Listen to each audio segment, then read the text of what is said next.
បាទសួស្តីបងប្អូនកុំឲ្យថាលក់ដល់សន្ទូចបាទសួស្តីបងប្អូនថ្ងៃនេះ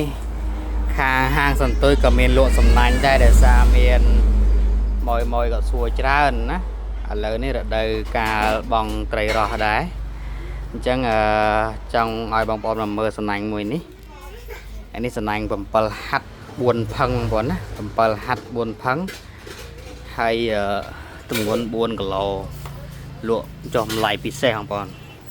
លក់ចុះម្លាយពិសេសហើយធានាបងប្អូនណាធានាអត់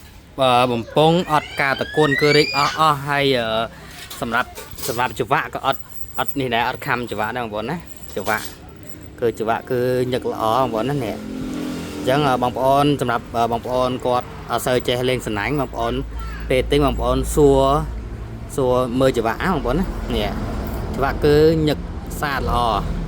អត់មានហាអត់មានអីទេបើហាតិចទៅវាអាចនឹងកោះសាច់សំណាញ់បងប្អូនទី1ទី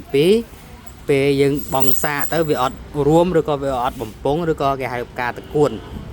អញ្ចឹង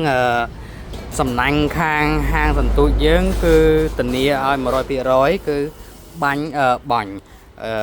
បងគឺអស់សាច់បងប្អូនណាគឺរីកអស់សាច់ឲ្យតែយើងចេះបងគឺរីកអស់សាច់បងប្អូនហើយដោយសារនេះខ្ញុំថតម្នាក់ឯងបើថតពីនេះខ្ញុំបងឲ្យមើលទៀតណាបងប្អូនអានេះ4ផឹង4គីឡូឬក៏7ហាត់ហើយនេះបងប្អូនឆ្លងឲ្យមើលបងប្អូនណាតែកូនងាកតិចងាកណា4គីឡូចង្វាក់4គីឡូជើងបងប្អូនណាហ្នឹងហើយអញ្ចឹងសម្រាប់បងប្អូនចង់បានសំណាញ់គឺមិនមែននិយាយចង់អូនទេគឺសំណាញ់គឺខាងខ្ញុំនេះលក់តពីជីដូនជីតាមកហើយនៅខាងស្រុកកោះធំបងប្អូនដឹងហើយណាខាងស្រុកកោះធំផ្សារកោះធំហ្នឹងហើយអញ្ចឹងសំណាញ់នេះ